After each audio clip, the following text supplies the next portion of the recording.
Welcome to my YouTube channel. आज की video में हम लोग एक्सपीरियंशियल लर्निंग के नेक्स्ट 40 क्वेश्चंस को कवर करने वाले हैं। तो देर ना करते हुए आज की वीडियो स्टार्ट करते हैं। ये वीडियो आपके लिए हेल्पफुल होने वाली है। पहला क्वेश्चन है, what is the main benefit of using a pair and share technique in computer science class? Computer science class में pair and share technique use करने का क्या बेनिफिट है? सबसे पहले तो आपको ये पता होना चाहिए कि पेयर एंड शेयर टेक्निक होता क्या है।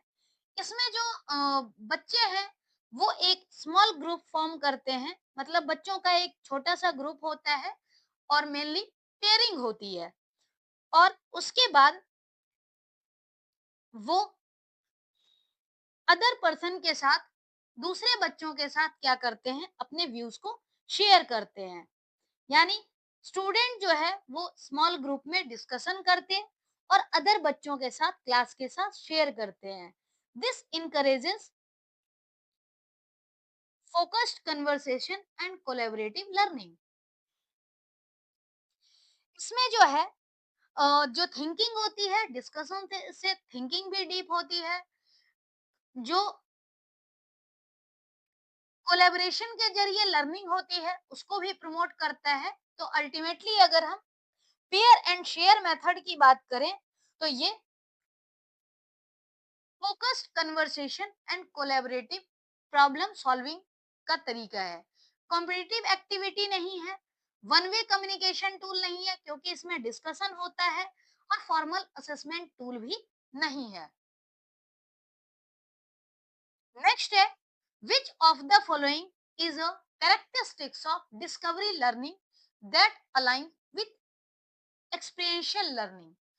इसमें डिस्कवरी लर्निंग की कैरेक्टरिस्टिक्स पूछी गई है। डिस्कवरी लर्निंग में क्या होता है कि जो बच्चे हैं वो खुद को इंगेज करते हैं और finally at the end problem से सॉल्यूशन तक पहुंचते हैं। मतलब इसमें जो भी चीजें होती है वो बच्चे खुद करते हैं, प्रॉब्लम सॉल्विंग से रिलेटेड डिफरेंट स्टेप को फॉलो करते हुए फाइनल सॉल्यूशन तक पहुंचते हैं। और इसमें जो है टीचर फैसिलिटेटर के रूप में ही जनरली काम करते हैं। जो भी चाइल्ड सेंटर्ड मेथड होगा उसमें टीचर फैसिलिटेटर के रूप में एक्ट करेगा। तो डिस्कवरी लर्निंग के बारे में कहा गया है, teacher provides all the answers. तो ये नहीं होता क्योंकि इसमें बच्चे एक्टिव होते हैं। Then learner passively receive information, learner passively information receive करते हैं, नो ये भी नहीं होता है। देन है the learner is encourage to explore, experiment and find solutions on their own. जो लर्नर है वो खुद को एक्सप्लोर करते हैं, उसके बाद एक्सपेरिमेंट करके और फाइनली प्रॉब्लम से सॉल्यूशन तक पहुंचते हैं। तो ये करेक्ट है। नेक्स्ट है, learning is सोलेली based on memorisation, memorisation के बेस पे लर्निंग होती है, नो इसमें बच्चा जो है वो करके सीखता है, एक्सप्लोर करता, एक्सपेरिमेंट करता, ना कि मेमोराइजेशन होती है। नेक्स्ट है, student is working on a coding project, जो बच्चा है वो एक कोडिंग प्रोजेक्ट पे काम करता है। They hit a wall and are stuck, they take a break to reflect on the problem and then come back with a new approach. This is an example of which steps of stage of Kolb cycle. इसमें क्या होता है कि जैसे बच्चा सबसे पहले तो अगर हम देखें तो कोडिंग प्रोजेक्ट पे काम कर रहा है। कोडिंग प्रोजेक्ट पे काम करने के बाद ये जो है जब वर्क नहीं कर पा रहा है तो वो एक ब्रेक लेता है। देन फर्दर क्या है, प्रॉब्लम की तरफ आता है, प्रॉब्लम को देख करके रिफ्लेक्ट करता है, और उस केस में क्या हो रहा है तो रिफ्लेक्टिव ऑब्जर्वेशन, यानी प्रॉब्लम पे रिफ्लेक्ट कर रहा है। तो रिफ्लेक्टिव ऑब्जर्वेशन है। और कोल्स की साइकिल की अगर हम बात करें तो ये बी है, क्योंकि इसमें जो है लर्नर के पास जो भी एक्सपीरियंस होती है, उस एक्सपीरियंस के जरिए रिफ्लेक्ट कर रहा है।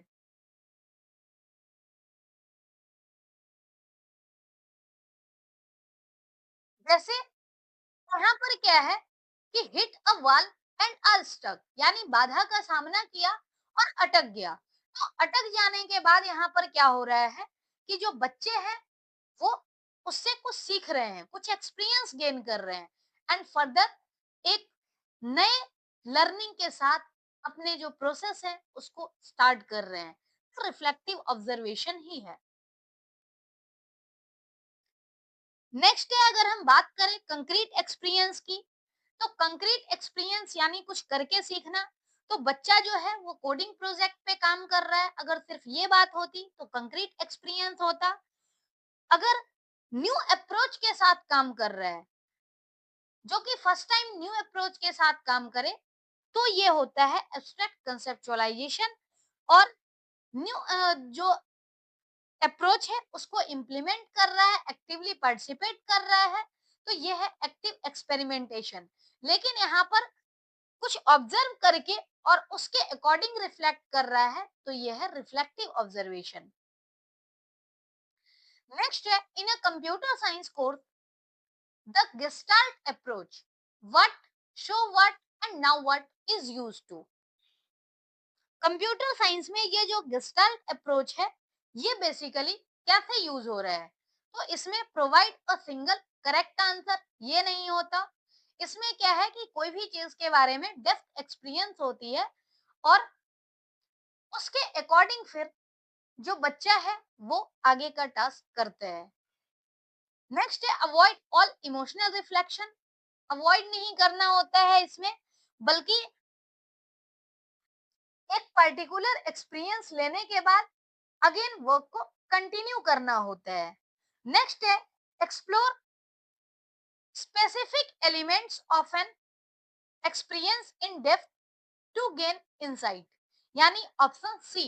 इसमें क्या है, स्पेसिफिक एलिमेंट को एक्सप्लोर कर रहा है, उससे एक्सपीरियंस ले रहा है और धीरे धीरे लर्निंग डेप्थ में हो रही है। तो ये गेस्टाल्ट अप्रोच है। देन है, create a list of all technical error. Technical error की लिस्ट बनाना ये नहीं होता। अल्टीमेटली जो है वो अपने एक्सपीरियंस को डिटेल में गेन करना होता है। नेक्स्ट अगर हम देखें तो अगला क्वेश्चन है, the accommodating learning style is most closely associated with which of the following activities in computer science. तो इसमें एकोमोडेटिंग की बात की जा रही है। तो एकोमोडेटिंग लर्निंग स्टाइल किससे क्लोजली एसोसिएटेड है? तो यहाँ पर पहला है theoretical debate on programming language. ये नहीं होता, क्योंकि इसमें थ्योरेटिकल डिबेट करने से बहुत ज्यादा लर्निंग नहीं हो रही है। जो बच्चों का एक्सपीरियंस है वो ज्यादा कुछ नया नहीं बन पा रहा है। इसमें क्या है, एक्चुअली एकोमोडेटिंग में होता क्या है कि बच्चे पहले, उनके पास सर्टेन एक्सपीरियंस होता है और उनकी लर्निंग होती है, जिससे क्या है कि अलग अलग सॉल्यूशन को ट्राई करते हैं और सॉल्यूशन को ट्राई करते हैं और फर्दर जिस सॉल्यूशन तक पहुंच करके वो पर्टिकुलर काम जो है वो इम्प्लीमेंट अगर हो जाए, इसका मतलब क्या है कि हम ट्राई करते करते फाइनल सॉल्यूशन तक पहुंच रहे हैं। तो हमें बाद में क्या करना है, यानी बच्चे को बाद में क्या करना है कि जब उसने सीखा तो सीखा, तो बार बार गलतियां हुई और लास्ट में जब सही हुई तो उसे एक्सपीरियंस मिला कि हम किस तरीके से कर सकते हैं तो हम सही आंसर तक पहुंच सकेंगे। तो ये चीज होती है एकोमोडेटिंग लर्निंग स्टाइल। नेक्स्ट है, creating a detailed technical specification. ये भी नहीं है। Lecture on history of computer, ये भी नहीं है। इसमें क्या है, debugging session where student tries multiple solution by trial and error method. इसमें जो बच्चा है वो अलग अलग तरीके से टास्क को परफॉर्म करता है, हर बार एरर आता है और उसको डिबग करता है एंड फाइनल जो है सॉल्यूशन तक पहुंचता, तो उसे पता चलता है कि एक्चुअल में इसका सॉल्यूशन क्या होना चाहिए था। नेक्स्ट है, which of the following is a key element of successful constructivist classroom. Successful constructivist classroom का की एलिमेंट क्या है? The instructor acting as a director. जो इंस्ट्रक्टर है वो डायरेक्टर के रूप में काम कर रहा है। डायरेक्टर के रूप में काम करना बेसिकली क्या होता है कि आप किसी बच्चे को सिर्फ बता रहे हो कि ऐसे करना है और बच्चा उसी तरीके से कर रहा है, मतलब उसकी लर्निंग नहीं हो रही है अलग तरीके से। तो ये जो है ये रॉन्ग है। देन है learning occurring only through lecture. सिर्फ लेक्चर के जरिए लर्निंग हो, ये भी गलत है। देन कंस्ट्रक्टिविस्ट का मतलब है कि जो टीचर है वो फैसिलिटेटर के रूप में काम करे और बच्चा खुद नॉलेज को कंस्ट्रक्ट करे, चाहे वो इंडिविजुअली हो या फिर छोटे छोटे ग्रुप में हो। तो यहाँ पर ऑप्शन सी जो है वो यही कहता है, the instructor acting as a facilitator and learning occurring in small groups और इंडिविजुअली। तो ये ऑप्शन सी कंस्ट्रक्टिविस्ट अप्रोच को डिफाइन कर रहा है। देन है the learner being a passive recipient of knowledge. Learner यहाँ पर पैसिव होगा, कंस्ट्रक्टिविस्ट में पैसिव नहीं होता, एक्टिव होता है। तो ये भी रॉन्ग है, यानी ऑप्शन सी करेक्ट है। नेक्स्ट है a student in an assimilating learner. Student is an assimilating learner, they would likely prefer which of the following. Student assimilating learner है तो वो क्या करना प्रेफर करेगा? पहला है jumping into a project with no planning. बिना प्लानिंग के सक्सेसफुल इंप्लीमेंटेशन नहीं होता, ये भी रॉन्ग है। देन है designing a project and creating a detailed plan before starting. मतलब क्या है, पहले प्लानिंग कर रहे हो उसके बाद उसे इंप्लीमेंट कर रहे हो। तो ये चीज होती है एसिमुलेटिंग में कि आप जो भी चीज इंप्लीमेंट करना चाहते हो पहले उसे एनालाइज करते हो, एनालाइज करने के बाद उसकी प्रॉपर प्लानिंग करके देन जो है वो स्टार्ट होता है। नेक्स्ट है लीडिंग अ टीम डिस्कशन। तो एसिमुलेटिंग में टीम डिस्कस को लीड करना होता है? नो, ये जो है सिमुलेटिंग के अंदर नहीं आता। नेक्स्ट है using a trial and error approach. तो ट्रायल एंड एरर अप्रोच जो होता है ये अकोमोडेटिंग लर्निंग स्टाइल में आता है। अगर हम इसे इसके फाइनल आंसर की बात करें, फाइनल आंसर जो है वो है designing a project and creating detail plan before starting. यानी स्टार्टिंग से पहले पूरी प्लानिंग करना और प्लानिंग करने के बाद किसी काम को स्टार्ट करना। नेक्स्ट है in the context of computer science experiential learning is particularly effective for teaching। Computer science के कंटेक्स्ट में एक्सपीरियंशियल लर्निंग जो है वो इफेक्टिव है। कैसे इफेक्टिव है? पहला है रोट मेमोराइजेशन। रोट मेमोराइजेशन से इफेक्टिव लर्निंग होगी, नो एक्सपीरियंशियल लर्निंग नहीं होती है।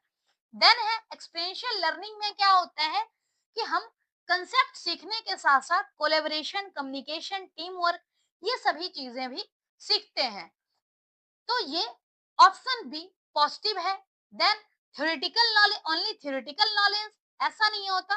एक्सपीरियंशियल लर्निंग से हैंड्स ऑन एक्सपीरियंस होता है, तो ये भी गलत है। देन है a single fix set of fact. तो ये भी नहीं होता है। जो बी है वो यही कहता है कि soft skill like communication, team work, collaboration, ये सभी चीजें हम लोग एक्सपीरियंशियल लर्निंग के जरिए सीखते हैं। नेक्स्ट है which of the following is an example of learning objective for an experiential learning activity in computer science class. इसमें से लर्निंग ऑब्जेक्टिव का एग्जाम्पल कौन सा है और किसके लिए? तो एक्सपीरियंशियल लर्निंग एक्टिविटी से रिलेटेड। एक्सपीरियंशियल लर्निंग एक्टिविटी से रिलेटेड लर्निंग ऑब्जेक्टिव हमें फाइंड आउट करना है। तो पहला दिया गया है, student will read a chapter. Chapter read करने से क्या लर्निंग ऑब्जेक्टिव क्लियर हो रहा है, वो भी एक्सपीरियंशियल लर्निंग एक्टिविटी?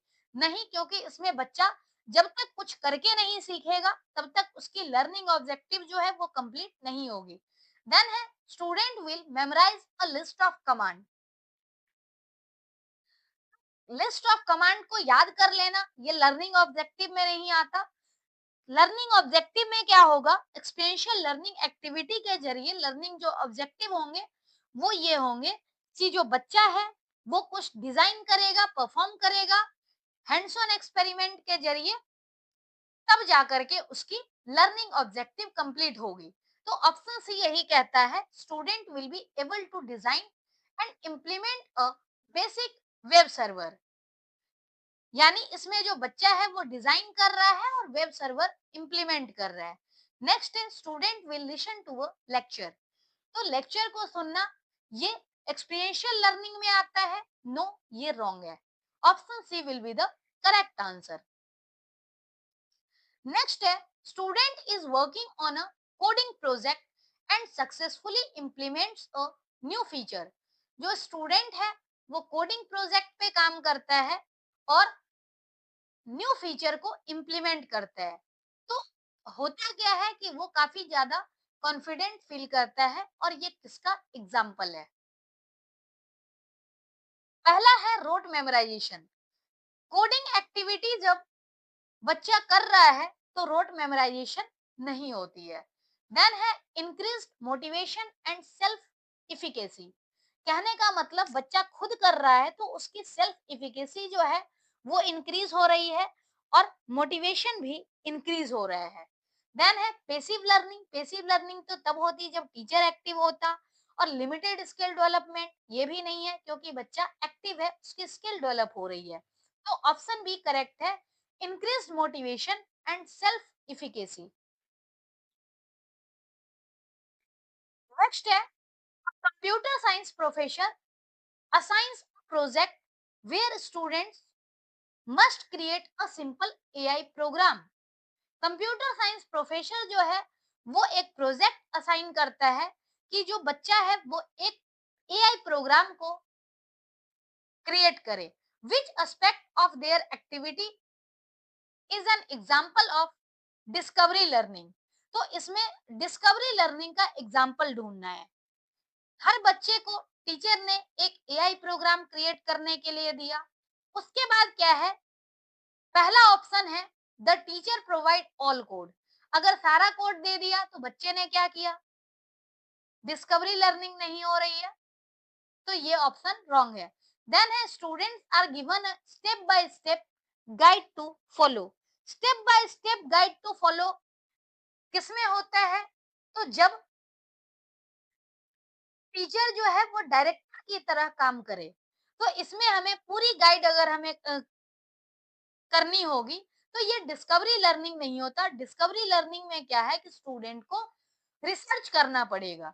तो ये ऑप्शन बी भी है रॉन्ग। नेक्स्ट है, the student must research.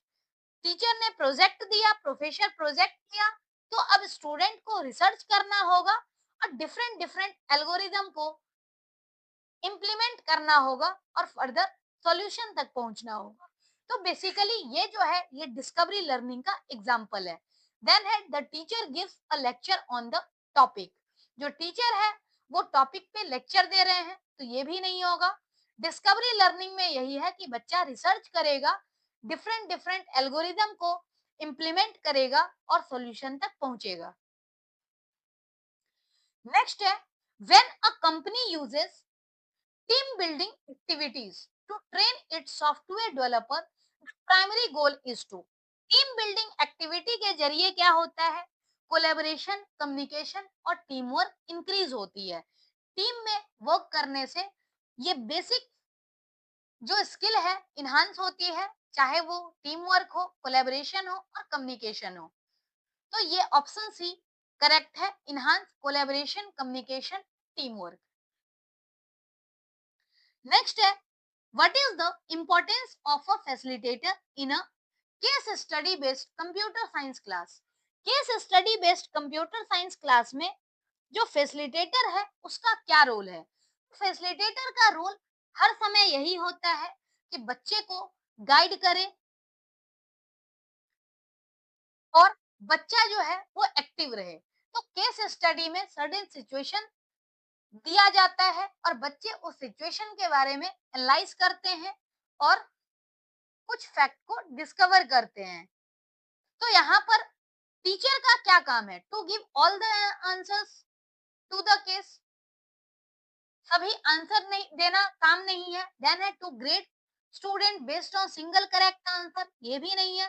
Case study में क्या है कि जो बच्चा है टीचर उसको गाइड करेगा through analysis discussion and discovery of various aspect of the case. तो ऑप्शन सी जो है वो करेक्ट है। Then to only lecture about the case, ये भी रॉन्ग है।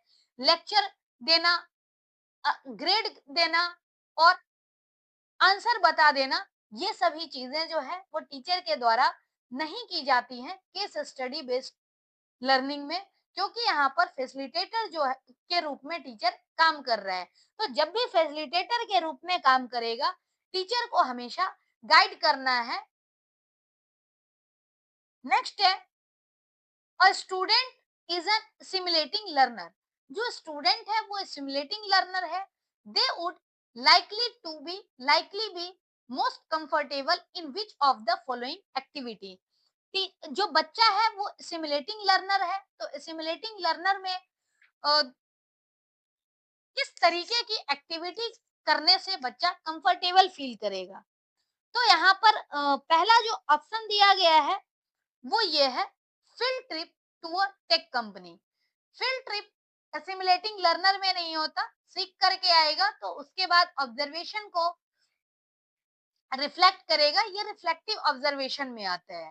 देन है on the job training program. On the job training program से क्या है, एक्सपीरियंशियल लर्निंग होती है, ये भी नहीं होगा।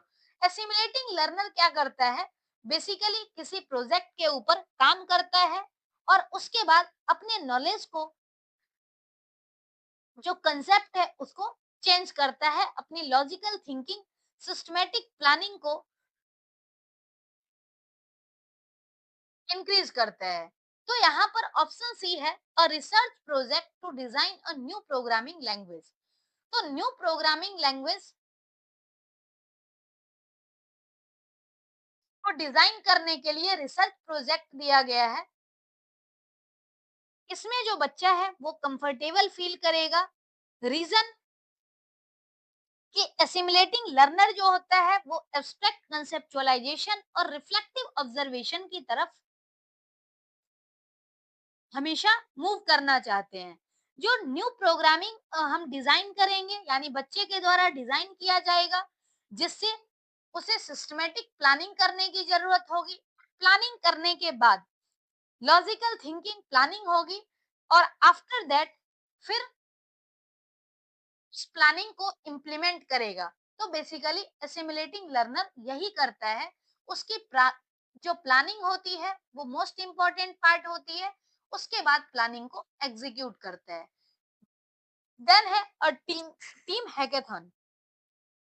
तो टीम हैकेथॉन से क्या होता है, एक्टिव एक्सपेरिमेंटेशन होती है, कंक्रीट एक्सपीरियंस होता है।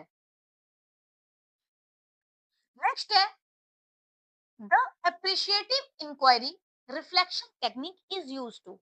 एप्रिशिएटिव इंक्वायरी रिफ्लेक्शन टेक्निक किस लिए यूज करते हैं? पहला है criticise what went wrong in project. गलत को क्रिटिसाइज करने के लिए। नो, नाम से ही पता चल रहा है अप्रिशिएटिव इंक्वायरी, यानी अगर किसी ने कुछ अच्छा किया है तो उसे हम प्रेज करेंगे, उसके पॉजिटिव एस्पेक्ट को देखेंगे। ये होता है अप्रिशिएटिव इंक्वायरी में। नेक्स्ट है focus on the positive aspect of an experience and identify what वो वेल। तो एक्चुअल में अप्रिशिएटिव इंक्वायरी रिफ्लेक्शन टेक्निक यही है कि आपने जो एक्सपीरियंस देखा है बच्चों का, उसके पॉजिटिव एस्पेक्ट को आप देख रहे हो और साथ साथ ये देख रहे हो कि क्या काम किया है, तो ये पॉजिटिव है। नेक्स्ट देखते हैं, analyse only weakness of student. सिर्फ वीकनेस को एनालाइज करना नहीं होता, जो अच्छी चीजें हैं, जो अच्छे से काम किया है, उसको एनालाइज करना है, तो ये भी रॉन्ग है। देन है assign blame for project failure, तो ये भी रॉन्ग है। जो पहला है क्रिटिसाइज करना, वो भी गलत है। वीकनेस को एनालाइज करना गलत है, ब्लेम करना गलत है।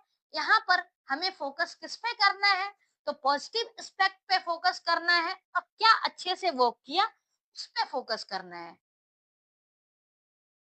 नेक्स्ट है कि university integrates service learning projects into its computer science curriculum. जो यूनिवर्सिटी है वो सर्विस लर्निंग प्रोजेक्ट को कंप्यूटर साइंस करिकुलम में इंटीग्रेट करता है। ये प्राइमरली किस चीज में हेल्प करेगा? पहला है लर्न इन आइसोलेशन, तो ये रॉन्ग है। आइसोलेशन में नहीं, इंटीग्रेट कर रहा है, तो ऑब्वियस सी बात है आइसोलेशन में नहीं होगी, इंटीग्रेटेड वे में लर्निंग होगी। देन है memorise theoretical concept. Service learning project में कभी थ्योरेटिकल कंसेप्ट, सिर्फ थ्योरेटिकल कंसेप्ट पे फोकस नहीं होता। देन है apply their learning to address real community need, यानी रियल कम्युनिटी नीड जो है उसको हम एनालाइज कर रहे हैं और उसके हिसाब से वर्क कर रहे हैं। सर्विस लर्निंग प्रोजेक्ट का मतलब ही यही है कि जो कम्युनिटी की रिक्वायरमेंट है आप उसको एनालाइज कर रहे हो और उस प्रोजेक्ट पे काम कर रहे हो। देन है अवॉइड कोलेबोरेशन, तो इसमें क्या है, कोलेबोरेशन तो बढ़ रही है, कम्युनिटी के साथ बच्चा जो है वो इंटरेक्ट करेगा, उसकी प्रॉब्लम को जानेगा, तो इससे कोलैबोरेशन बढ़ती है ना कि कम होती है। तो ये ऑप्शन सी जो है ये करेक्ट है। Apply their learning to address real community needs. Next है the use of technology in experiential learning can be a double edged sword. While it offers immersive simulation, a key challenge is जब हम new technology को experiential learning के तहत use करते हैं तो उससे क्या होता है, जो हमारे ऑप्शंस हैं वो बढ़ते हैं। लेकिन जब इमर्सिव सिमुलेशन होता है तो उसमें की चैलेंज क्या होता है? पहला है it is always cheap option. Immersive simulation जरूरी नहीं है कि चीप ऑप्शन हो, ये एक्सपेंसिव होते हैं। देन है it eliminates all human error, तो सारे ह्यूमन एरर को एलिमिनेट कर देता, ऐसा नहीं होता है, ह्यूमन एरर हो सकता है। देन है the need to balance digital experience with tangible real world interaction, मतलब इमर्सिव सिमुलेशन के जरिए हम ऐसा सीखें कि उसको रियल लाइफ में भी बैलेंस कर सके, रियल लाइफ में उसे उतार सके, ना कि सिर्फ हम वर्चुअल वर्ल्ड में सीख रहे हैं। तो ये जो है ये मेन चैलेंज होता है। ऑप्शन सी करेक्ट होगा। नेक्स्ट है it is not suitable for creative project, तो ऐसा नहीं है, जो ये टेक्नोलॉजी है वो क्रिएटिव प्रोजेक्ट के लिए काफी सुटेबल होता है। मेन चैलेंज क्या है, जो डिजिटल एक्सपीरियंस है, डिजिटल एक्सपीरियंस एक्सपीरियंस को रियल वर्ल्ड इंटरेक्शन के साथ कंबाइन करना चैलेंजिंग होता है। नेक्स्ट है a student who prefers to learn by observation and then reason inductively would be categorized as a और n। जो स्टूडेंट है वो ऑब्जर्वेशन के जरिए सीखते हैं, तो उसे हम कौन से लर्नर में कैटेगराइज करेंगे? पहला दिया गया है कन्वर्जिंग लर्नर, तो कन्वर्जिंग लर्नर वो होता है जो एक्टिव एक्सपेरिमेंटेशन और कंसेप्चुअलाइजेशन के जरिए सीखता है, यानी कन्वर्जिंग लर्नर जो है वो कुछ करके सीखता है, अपने जो एक्सपीरियंस है उसको जोड़ता है। तो ये ऑब्जर्वेशन के जरिए सीख रहा है और उसके बाद रीजन को कैटेगराइज कर रहा है, ये कन्वर्जिंग में नहीं आता। देन है एकोमोडेटिंग लर्नर। एकोमोडेटिंग लर्नर में भी क्या है, कंक्रीट एक्सपीरियंस के जरिए सीखता है, कंक्रीट एक्सपीरियंस और एक्सपेरिमेंटेशन के जरिए सीखता है, और जो भी उसको लर्निंग मिलती है उस लर्निंग को अपने प्रीवियस फैक्ट को के साथ एकोमोडेट करता है। देन है एसिमुलेटिंग लर्नर। तो एक्चुअल में एसिमुलेटिंग लर्नर जो है वो हर तरह से ऑब्जर्वेशन के जरिए प्लानिंग करके करके उसके बाद ऑब्जर्व करते हैं, तो इस तरीके से इनकी लर्निंग होती है। जो एसिमुलेटिंग लर्नर होते हैं उनकी जो लर्निंग होती है ये बेसिकली एब्स्ट्रैक्ट कंसेप्चुअलाइजेशन और रिफ्लेक्टिव ऑब्जर्वेशन दोनों के जरिए होती है। एब्स्ट्रैक्ट कंसेप्चुअलाइजेशन में क्या है कि बच्चा एक्टिव रह रहा है, उसके जरिए सीख रहा है, आफ्टर दैट रिफ्लेक्ट कर रहा है, तो ये एसिमुलेटिंग लर्नर में आएगा। देन है डाइवर्जिंग लर्नर। डाइवर्जिंग लर्नर क्या होता है, कंक्रीट एक्सपीरियंस और रिफ्लेक्टिव ऑब्जर्वेशन के जरिए सीखता है। ये सारी चीजें हमने जो है वो ऑलरेडी थ्योरी में पढ़ी हुई है, डिटेल में पढ़ा है, तो इसका ऑप्शन सी जो है वो करेक्ट है, एसिमुलेटिंग लर्नर।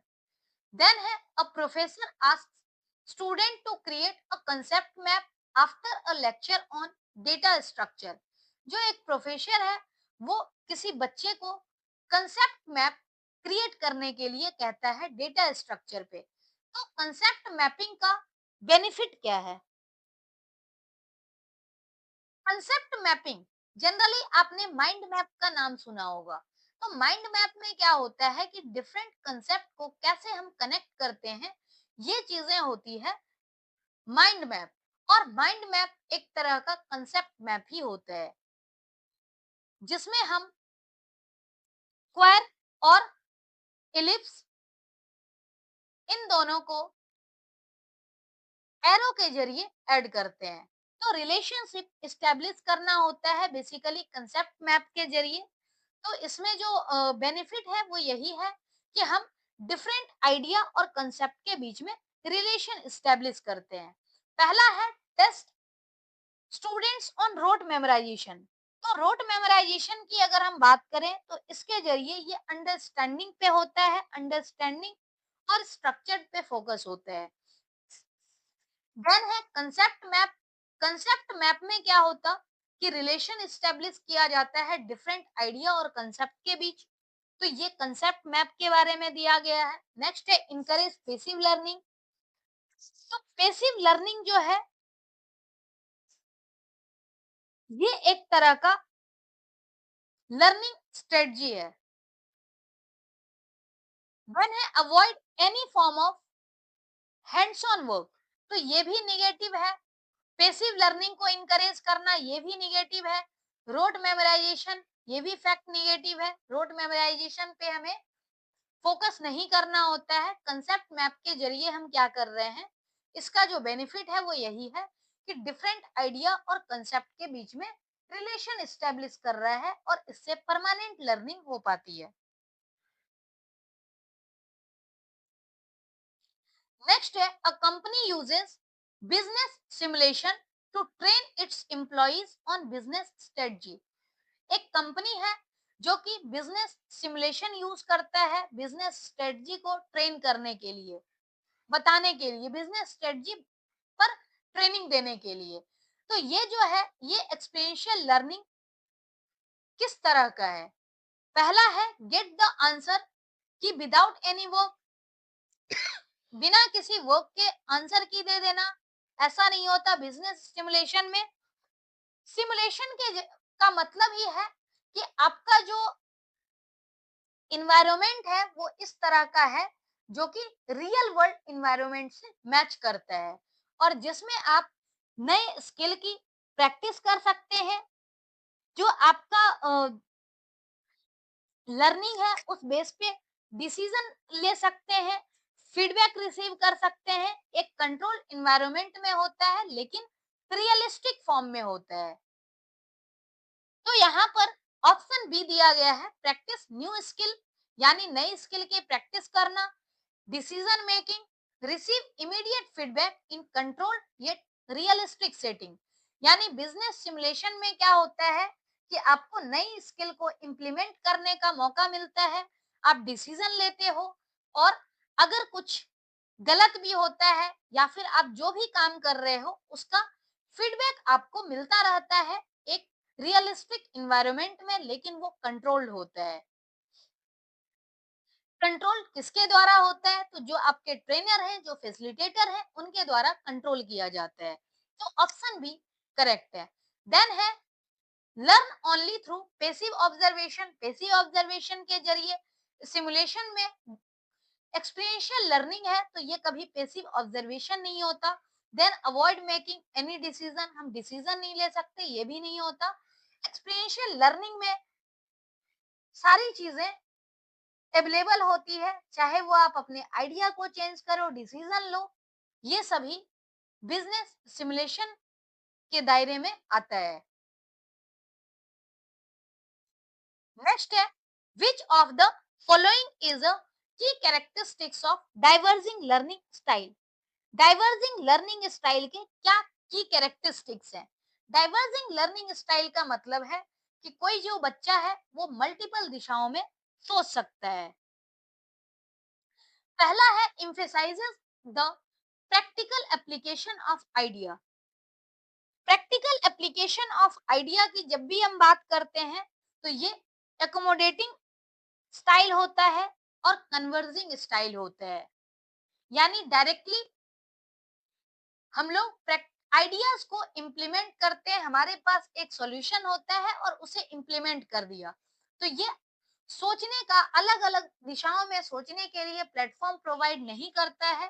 तो ये जो है ये डाइवर्जिंग लर्निंग स्टाइल में नहीं आएगा, ये बेसिकली कन्वर्जिंग और एकोमोडेटिंग स्टाइल में आता है। नेक्स्ट है दूसरा views concrete situation from many perspective and adapts by observation. यानी अलग अलग दिशाओं में सोचना, डिफरेंट डिफरेंट सिचुएशन को एनालाइज करना, और लास्ट में जो बेस्ट है उसको अडेप्ट करना। तो ये जो डाइवर्जिंग स्टाइल होता है ये यही है कि अलग अलग दिशाओं में सोचा, कंक्रीट एक्सपीरियंस लिया, रिफ्लेक्टिव ऑब्जर्वेशन हुई, और उसके बाद हम किसी पर्टिकुलर जो वे है उसको फाइनलाइज करते हैं। तो ये है diverging learning style. Then use trial and error rather than thought. तो ट्रायल एंड एरर जो है वो एकोमोडेटिंग लर्निंग स्टाइल में आता है, क्योंकि इसमें क्या है कि हम बार बार एक ही प्रोसेस को कर रहे हैं, अलग अलग तरीके से कर रहे हैं, और जो फाइनल वे होगा उसको हम एकोमोडेट कर लेंगे। हम ये समझ लेंगे कि ये तरीका हमारा फाइनल है और ये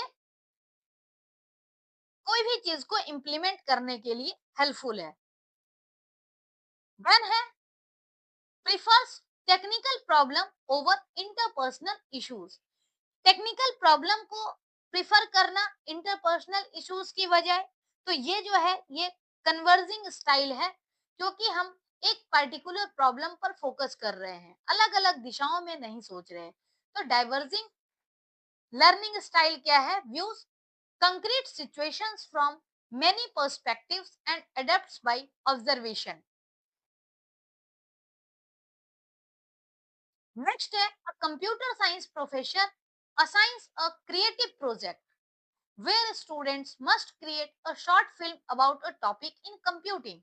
This activity is primarily aims to मतलब एक कंप्यूटर साइंस प्रोफेसर जो है उसने एक क्रिएटिव प्रोजेक्ट दिया है, एक शॉर्ट फिल्म बनाना है कंप्यूटिंग पे। तो इसका एम क्या है? यानी बच्चों को आप क्या कर रहे हो, क्रिएटिव प्रोजेक्ट दे रहे हो। इसका मतलब क्या है कि उसकी जो क्रिएटिविटी है वो इंक्रीज हो रही है। क्रिएटिव प्रोजेक्ट के जरिए लर्निंग हमेशा जो होती है वो इंगेजिंग होती है और क्रिएटिव होती है। पहला है test technical skill. Technical skill की जांच करना, ये हम प्रोजेक्ट दे करके नहीं करते, बल्कि बच्चों को की क्रिएटिविटी चेक करते हैं। तो ए जो है वो रॉन्ग है। देन है apply knowledge in an engaging creative way. मतलब जो नॉलेज है उसको इंगेजिंग वे में अप्लाई करना है, क्रिएटिव वे में अप्लाई करना है। तो ये क्रिएटिव प्रोजेक्ट का एम ही है। देन है प्रमोट पेसिव लर्निंग। प्रोजेक्ट कभी भी पेसिव लर्निंग को प्रमोट नहीं करता, एक्टिव लर्निंग को प्रमोट करता है। देन है measure rote memorisation. Rote memorisation को भी हम मेजर नहीं करते, इसमें तो बच्चा बल्कि एक्टिव होता है, क्रिएटिव होता है, तो रट्टे मारने की जो पॉसिबिलिटी है वो होती ही नहीं है, नॉलेज को अप्लाई करना होता है। तो ऑप्शन बी करेक्ट है। नेक्स्ट है the learning wave model emphasizes the learning process. जो लर्निंग वेव मॉडल है वो कौन से लर्निंग प्रोसेस को emphasize कर रहा है? पहला है लीनियर एंड वन वे। तो लर्निंग वेव, वेव का मतलब ये है कि अलग अलग तरीके से हम इसे एनालाइज कर सकते हैं, एक साइक्लिकल फॉर्म में होता है और हमारे पास डिफरेंट वे होता है, उसे हम एक्टिविटी के जरिए, रिफ्लेक्शन के जरिए इम्प्लीमेंट कर सकते हैं। तो लर्निंग वेव मॉडल लीनियर और वन वे नहीं होता, रेदर देन कि ये साइक्लिकल होता है। तो पहला रॉन्ग है। देन है रैंडम एंड अनस्ट्रक्चर्ड। तो वेव जो है वो स्ट्रक्चर्ड होता है, भले ही लीनियर ना हो लेकिन स्ट्रक्चर्ड होता है। तो ये रैंडम भी नहीं होता, ये भी गलत है। देन है cyclical with flow between introduction, activity and reflection. तो ये साइक्लिकल होता है इंट्रोडक्शन, एक्टिविटी और रिफ्लेक्शन के बीच। तो ये फ्लो को दिखाता है लर्निंग वे, ये करेक्ट है। देन है प्योरिटी, प्योरली थ्योरेटिकल। तो थ्योरेटिकल नहीं होती, इसमें एक्टिविटी, एक्सपेरिमेंट, रिफ्लेक्शन सभी चीजें होती है। तो ये जो डी है, डी भी रॉन्ग है। Option C will be the correct answer for this question. Next है student is a converging learner. जो स्टूडेंट है वो एक कन्वर्जिंग लर्नर है। They would likely be least interested in which of the following activity. जो बच्चा है वो कन्वर्जिंग लर्नर है, तो इसमें से कौन सी एक्टिविटी में इंटरेस्टेड होगा? जो कन्वर्जिंग लर्नर है उसको क्या है कि अलग अलग दिशाओं में वो ना सोचे, एक पर्टिकुलर चीजों पे ही एक ही दिशाओं में सोचे। तो पहला है a debate on the ethics of AI. तो इथिक्स ऑफ एआई का डिबेट यहाँ पर दिया गया है। देन है technical challenge with clear solution. Technical challenge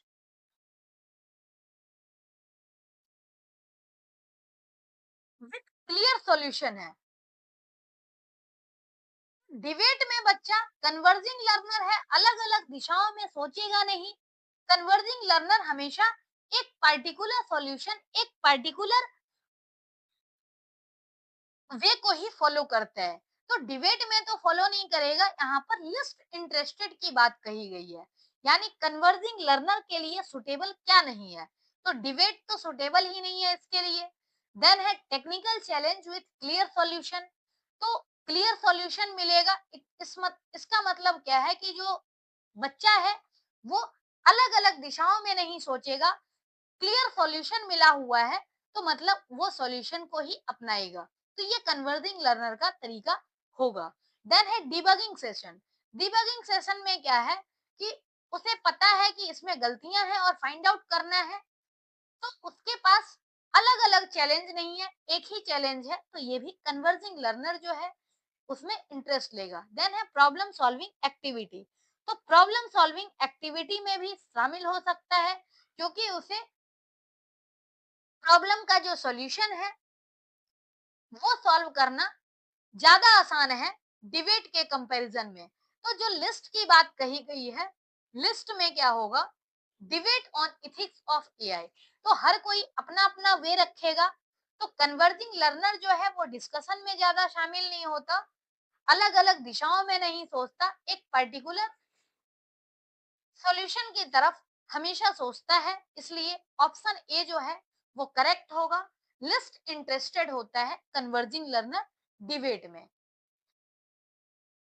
then है what is the core principle of discovery learning.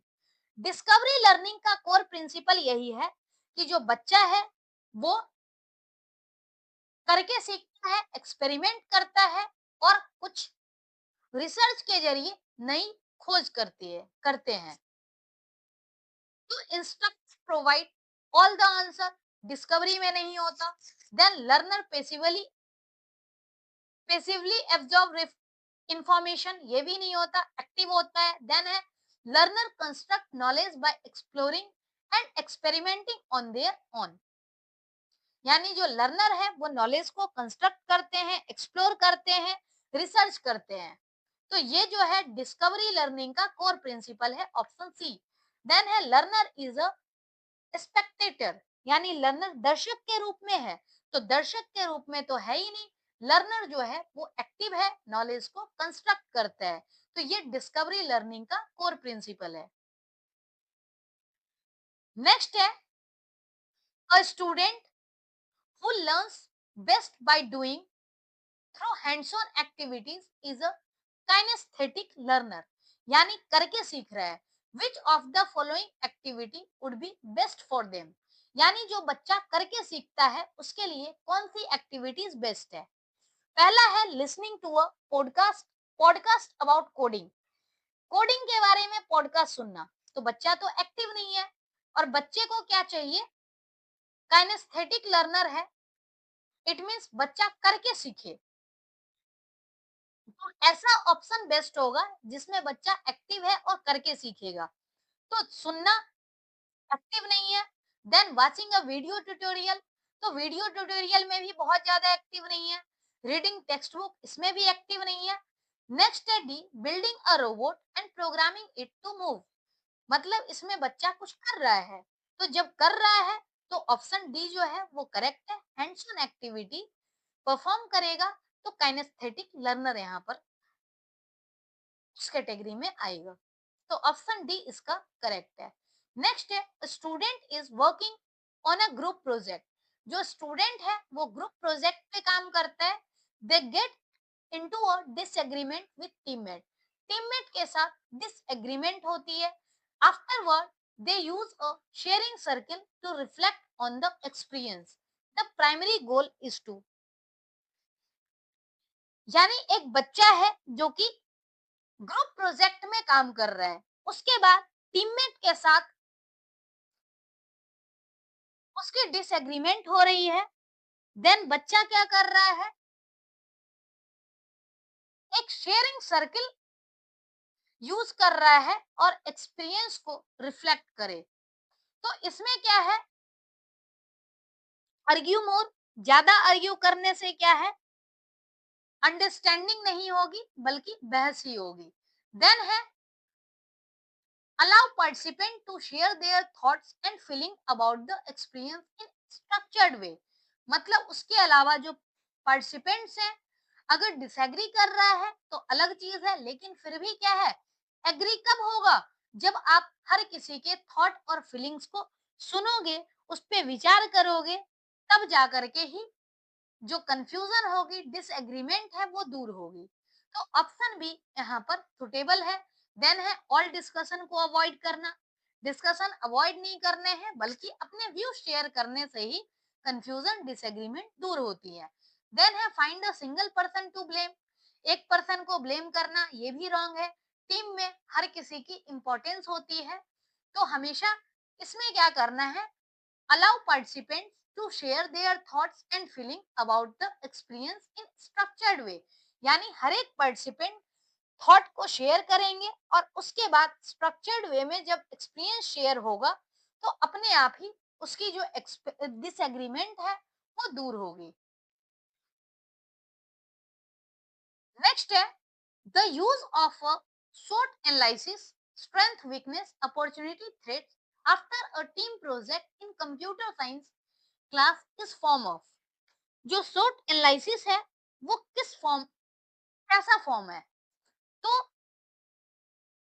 हर कोई जो है वो स्ट्रेंथ, वीकनेस, अपॉर्चुनिटी और थ्रेट सब चीज के बारे में डिस्कस करता है, और चूंकि टीम प्रोजेक्ट है तो हर किसी को स्ट्रेंथ, वीकनेस, अपॉर्चुनिटी और थ्रेट को शेयर करने का अधिकार है। तो इसमें क्या है, विजुअल लर्न, इंडिविजुअल रिफ्लेक्शन तो नहीं है क्योंकि टीम प्रोजेक्ट है, ये भी रॉन्ग है। Then group reflection, group reflection है क्योंकि हर कोई अपना स्ट्रेंथ शेयर कर रहा है, वीकनेस शेयर कर रहा है, अपॉर्चुनिटी, थ्रेट्स शेयर कर रहा है। देन है विजुअल लर्निंग, विजुअल लर्निंग नहीं है यहाँ पर, तो बल्कि डिस्कशन हो रहा है। पैसिव लर्निंग भी नहीं है, यहाँ पर ग्रुप रिफ्लेक्शन है कि हर कोई अपना अपना ओपिनियन शेयर कर रहा है। नेक्स्ट है, व्हाट इज अ की challenge in using experiential learning for a large class of computer science student. जो कंप्यूटर साइंस स्टूडेंट के लिए लार्ज क्लास में एक्सपीरियंशियल लर्निंग अप्लाई करने के लिए क्या क्या चैलेंज है। It is not effective for this subject, आप डायरेक्टली नहीं कह सकते कि कंप्यूटर साइंस के लिए ये इफेक्टिव नहीं है। ये जो है ये इनकरेक्ट है, बल्कि हाईली इफेक्टिव है। देन है logistical complexity and resource intensity. कहने का मतलब जो कंप्यूटर साइंस है, दूसरा क्या है, लार्ज क्लास में इसकी जो कम्प्लेक्सिटी है, क्योंकि हर किसी का अपना अपना व्यू होगा, अपने जो एक्सपीरियंस है वो अलग होंगे। इसके साथ साथ डिफरेंट टाइप का रिसोर्स यूज करना होगा, simulation, hands on activity use करनी होगी। तो लॉजिस्टिकल कम्प्लेक्सिटी और रिसोर्स इंटेंसिटी ये चैलेंजेस होता है। Then it is too easy to implement, जब बहुत ज्यादा इजी है तो चैलेंज क्यों होगा। Then not engaging, experiential learning engaging ना हो, ये भी गलत है। Logistical complexity and resource intensity होता है। नेक्स्ट है student is a diverging learner. Student जो है वो डाइवर्जिंग लर्नर है, तो वो किस चीज में सबसे ज्यादा इंटरेस्टेड होगा। तो डाइवर्जिंग लर्नर का जो तरीका होता है लर्निंग का, वो यही होता है कि डाइवर्जिंग लर्नर अलग अलग दिशाओं में सोचना चाहता है। पहला है an individual research project. Individual research project में बेस्ट मोस्ट इंटरेस्टेड की बात कही जा रही है, यानी जिसमें बच्चा अलग अलग दिशाओं में सोच सकता है, बहुत ज्यादा सोचने की अपॉर्चुनिटी जहां पर मिलेगी, एक्सप्लोर करने की अपॉर्चुनिटी मिलेगी, वो उसमें डाइवर्जिंग लर्नर जो है वो ज्यादा इंटरेस्टेड होगा। तो इंडिविजुअल रिसर्च प्रोजेक्ट में थिंकिंग तो इंक्रीज होगी, बहुत ज्यादा थिंकिंग अप्लाई करना पड़ेगा। लेकिन क्या है, अभी आगे और भी ऑप्शन देखते हैं। डिबगिंग सेशन, इसमें भी दिमाग लगाना पड़ेगा, अलग अलग तरीके से देखना होगा कहाँ पर क्या कमी है। देन है a brain storming session for new software feature. New software feature में कि ब्रेन स्टॉर्मिंग में क्या है, विचार मंथन, यानी अलग अलग दिशाओं में सोचना, तो ये भी पॉजिटिव है। देन है technical challenge with single solution. तो सिंगल सॉल्यूशन में तो डाइवर्जिंग लर्नर जो है वो इंटरेस्टेड ही नहीं होगा। देन इंडिविजुअल प्रोजेक्ट में बच्चा एक्टिव तो है, लेकिन कहीं ना कहीं उसको अपना व्यू अलग अलग जगह पे प्रेजेंट करने का मौका नहीं मिल रहा है, तो इसमें भी कम इंटरेस्टेड होगा। डिबगिंग सेशन में भी कम होगा। ब्रेन स्टॉर्मिंग सेशन, जिसमें न्यू सॉफ्टवेयर फीचर के बारे में जो उसके व्यू हैं वो एक्सचेंज होंगे, तो इसमें जो बच्चा है वो ज्यादा इंटरेस्टेड होगा, खास करके जो डाइवर्जिंग लर्नर है। तो ऑप्शन सी करेक्ट है। नेक्स्ट है, what is the main characteristics of authentic learning experiential learning experiences. Authentic experiential learning experiences का क्या मतलब है। ऑथेंटिक यानी कि रैंडम ना हो, किसी पर्टिकुलर एप्लीकेशन से रिलेटेड हो, रिलेवेंट हो, और लर्नर के इंटरेस्ट के अकॉर्डिंग हो, गोल से कनेक्टेड हो। ये सब अगर फीचर होता है तो इसका मतलब क्या है, एक्सपीरियंशियल लर्निंग जो है वो ऑथेंटिक है। पहला ऑप्शन दिया गया है, they are completely fictional. Experiential learning काल्पनिक होती है, नहीं, ये तो बल्कि क्या है, एक्सपीरियंस के जरिए आता है। तो जो भी होती है वो एक्चुअल में एग्जिस्ट करती हैं। तो पहला रॉन्ग है। देन है they are only relevant to teacher. Experiential learning क्या सिर्फ टीचर के लिए रिलेवेंट होगा? नो, ये स्टूडेंट के लिए रिलेवेंट होता है बल्कि। नेक्स्ट है they are relevant to the learners interest and goals and are connected to real world application. Then they only involve passive learning. Experiential learning passive learning से related नहीं होता है, इसमें तो बल्कि नॉलेज कंस्ट्रक्ट होता है। तो इसका ऑप्शन सी करेक्ट होगा। रीजन कि ऑथेंटिक एक्सपीरियंशियल लर्निंग एक्सपीरियंस का मेन कैरेक्टरिस्टिक्स ही यही है कि लर्नर के इंटरेस्ट का हो, उसको गोल को फुलफिल कर रहा हो और साथ में रियल वर्ल्ड एप्लीकेशन से कनेक्टेड हो। नेक्स्ट है which of the following is a primary benefit of using case study in computer science class.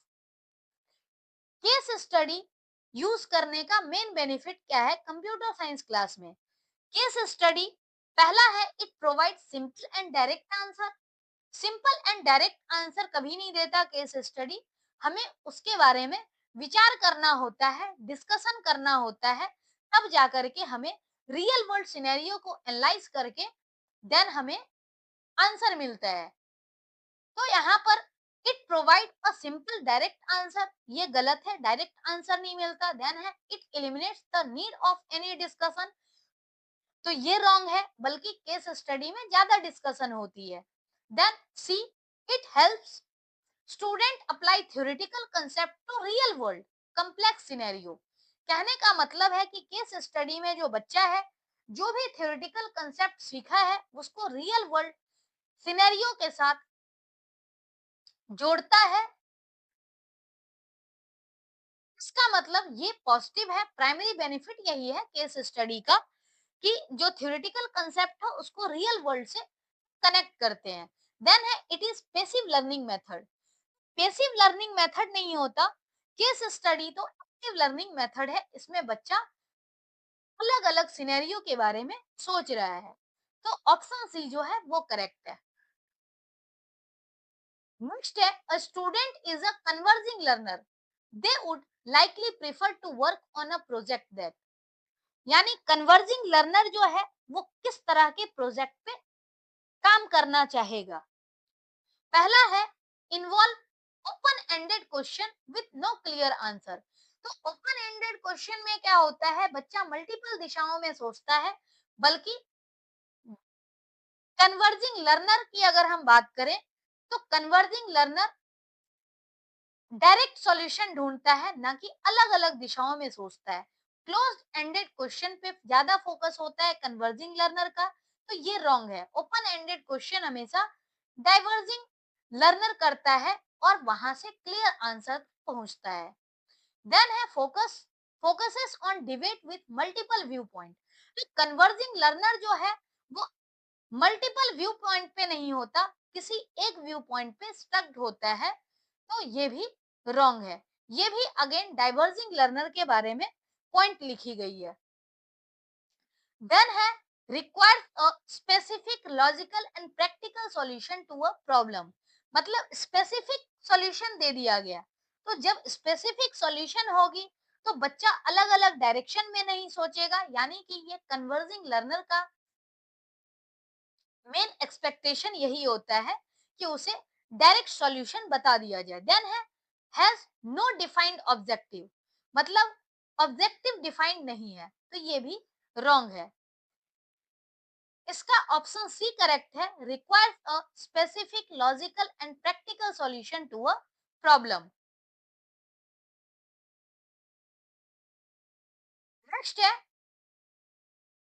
The use of a role playing activity where a student plays the role of a user giving feedback on an app is a form of experiential learning that fosters। यानी role playing activity की बात की जा रही है कि role playing activity के जरिए जो बच्चा है वो सर्टेन रोल को प्ले करता है। तो ये जो है अगर हम फीडबैक दें तो इससे क्या हो रहा है बेसिकली, पहला है रोट मेमोराइजेशन। रोल प्लेइंग के जरिए रोट मेमोराइजेशन होती है, रॉन्ग है। रोट रोल प्लेइंग के जरिए सिर्फ टेक्निकल स्किल बढ़ती है, ये भी रॉन्ग है। क्योंकि रोल प्ले के जरिए क्या होता है, रियल लाइफ लर्निंग होती है, एक्सपीरियंशियल लर्निंग होती है। देन है empathy and deeper understanding of different view point. अगर आप किसी का रोल निभाते हैं तो आप उस पर्सन की जगह खुद को रखते हैं, तो इससे आपकी एम्पैथी जो है वो इंक्रीज होती है, डीपर अंडरस्टैंडिंग होती है डिफरेंट व्यू पॉइंट से, तो ये इसका बेनिफिट होता है। देन है passive learning environment. Role play में तो बल्कि रोल प्ले हो चाहे किसी भी तरह की एक्सपीरियंशियल लर्निंग हो, सब में एक्टिव लर्निंग एनवायरनमेंट होता है, ना कि passive. Option C correct answer है। A student who learns by doing is an accommodator. What is a potential challenge for them? जो बच्चा है वो लर्निंग बाय डूइंग के जरिए सीखता है, जो कि एक एकोमोडेटर है, तो इसका चैलेंज क्या है? पहला है they might be too focused on abstract idea.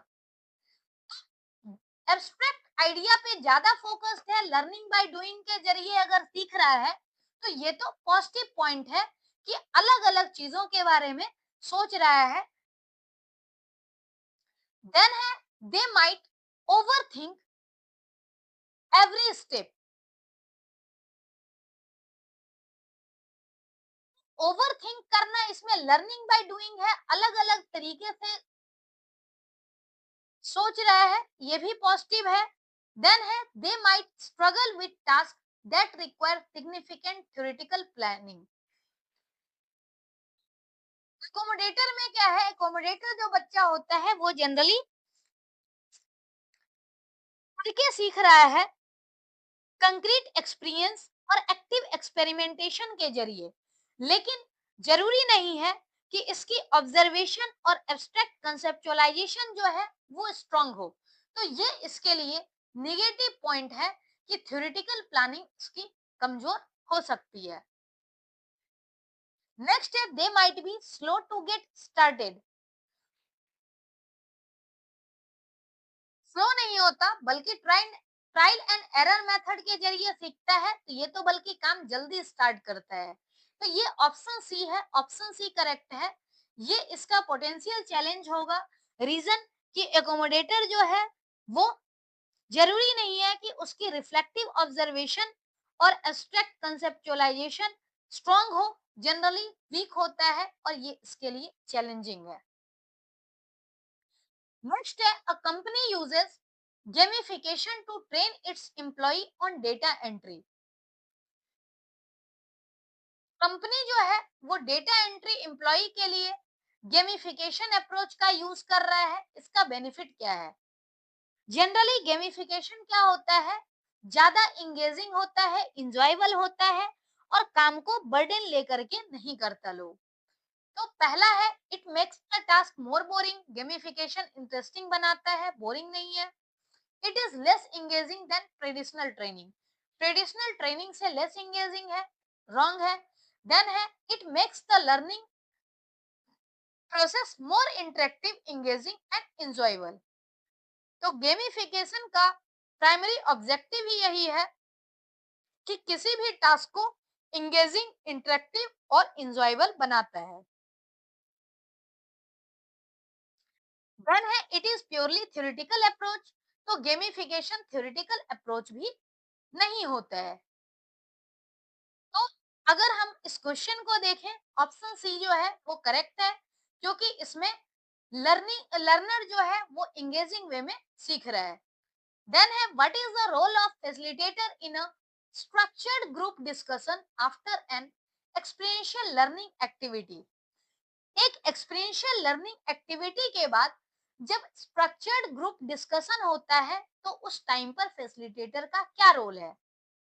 तो फैसिलिटेटर का रोल है करेक्ट आंसर देना, सिर्फ करेक्ट आंसर देना, फैसिलिटेटर का रोल नहीं है, क्योंकि वहां पर डिस्कशन चल रहा होता है। तो डिस्कशन के दौरान फैसिलिटेटर को गाइड करना होता है अलग अलग एस्पेक्ट में। तो जज द पार्टिसिपेंट रिस्पॉन्स, पार्टिसिपेंट के रिस्पॉन्स को जज करना नेगेटिव है, ये काम नहीं होता है। देन है option C, to guide participants through a structured discussion focusing on specific aspect of the experience. तो ऑप्शन सी करेक्ट है। देन है टू रिमेन साइलेंट, चुप रहना। स्ट्रक्चर्ड ग्रुप डिस्कशन ही नहीं हो पाएगा, क्योंकि इसमें टीचर जो है वो फैसिलिटेटर के रूप में गाइड करता है, फैसिलिटेटर के रूप में एक्ट करता है, गाइड करता है। अब एक चीज आपने देखा होगा कि एक्सपीरियंशियल लर्निंग एक्टिविटी के जरिए जब बच्चों के अंदर लर्निंग हो रही है, तो उसमें जो टीचर है उसका रोल फैसिलिटेटर के रूप में है। तो जब टीचर का फैसिलिटेटर के रूप में रोल है, तो हमेशा उसका काम है गाइड करना। आपका जो क्वेश्चन है, जब कभी भी एक्सपीरियंशियल लर्निंग के एस्पेक्ट में आए या फिर ऐसा तरीका हो जिसमें बच्चा एक्टिव है, तो हमेशा टीचर का काम ही है कि उसे गाइड करना। तो गाइड किस लिए करेगा? स्ट्रक्चर डिस्कशन के लिए गाइड करेगा, focusing on specific aspect of experience. Next है, which of the following is a primary disadvantage of outbound training for a corporate IT team? Disadvantage के बारे में हमें बताना है। पहला है, it is a passive activity.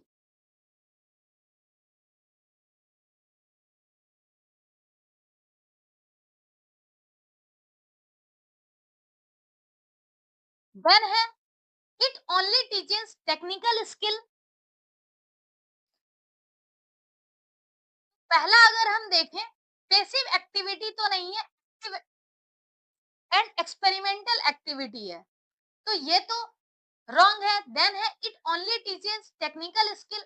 Technical skill नहीं सिखाता सिर्फ, बल्कि different type of soft skill भी सिखाता है, जैसे कि team work, collaboration, communication. Then है, it is not engaging for employ. तो नॉट इंगेजिंग की बात नहीं है, हाईली इंगेजिंग है। नेक्स्ट है, it can be logistically complex and resource intensive. तो ये आउटबाउंड ट्रेनिंग के डिसएडवांटेज हो सकते हैं कि ये कम्प्लेक्स है और रिसोर्स इंटेंसिव हो सकता है। ये जो पहला ए, बी और डी, ये ऑप्शन वैसे ही नेगेटिव है, तो ये कभी डिसएडवांटेज में भी नहीं आएगा, एडवांटेज में भी नहीं आएगा। हमारा जो मेन है वो यही फोकस है कि हमें प्राइमरी डिसएडवांटेज ढूंढना है, और ये लॉजिस्टिकली कम्प्लेक्स है, रिसोर्स इंटेंसिव है। नेक्स्ट है, a student who prefers concrete experience and active experimentation would be categorized as accommodator. They are good at। जो बच्चा कंक्रीट एक्सपीरियंस को प्रिफर करता है और एक्टिव एक्सपेरिमेंटेशन को प्रिफर करता है, वो एकोमोडेटर है। कहने का मतलब, एकोमोडेटर वही होगा जो अलग अलग सर्कमस्टांसेस में, अलग अलग सिचुएशन में काम करेगा और उसके बाद ट्रायल एंड एरर मेथड को अपना करके एक फाइनल सॉल्यूशन तक पहुंचेगा। तो यहाँ पर पहला है इंडक्टिव रीजनिंग। इंडक्टिव रीजनिंग ये एसिमुलेटिंग लर्निंग स्टाइल का कैरेक्टरिस्टिक्स है। देन है creating model and theory. Theory और मॉडल जो हम प्लानिंग कर रहे हैं, ये भी एसिमुलेटिंग लर्निंग स्टाइल का कैरेक्टरिस्टिक्स है। देन है रिफ्लेक्टिंग ऑन पास्ट एक्सपीरियंस, तो ये डाइवर्जिंग स्टाइल है। इसमें ऑप्शन बी होगा, adapting to changing circumstances and solving problems in an intuitive and trial and error manner. Next है, a student's ability to transfer a skill learned in computer lab to a real world coding project is demonstration of। एक बच्चा जो है computer lab में कुछ skill सीखता है और उसको रियल लाइफ कोडिंग प्रोजेक्ट में ट्रांसफर करना है। तो ये क्या चीजें होती है? रोट मेमोराइजेशन यानी रट्टा मारना। ये तो रियल लाइफ में ट्रांसफर करना है, तो रोट मेमोराइजेशन नहीं है। देन अगर हम एब्स्ट्रैक्ट थ्योरी की बात करें तो ये बिहेव एब्स्ट्रैक्ट थ्योरी ये भी नहीं है। ये जो है एब्स्ट्रैक्ट थ्योरी बेसिकली क्या होता है? बिहेवियर और एप्लीकेशन का डेमोन्स्ट्रेशन, एक्चुअल में जो चीजें एग्जिस्ट नहीं करती हैं। Then passive learning, passive learning भी नहीं है, ये एक एक्टिव प्रोसेस है क्योंकि इसमें बच्चा करके सीख रहा है और रियल लाइफ में अप्लाई कर रहा है। तो ये जो ऑप्शन डी है, ऑप्शन डी है ट्रांसफेरेंस।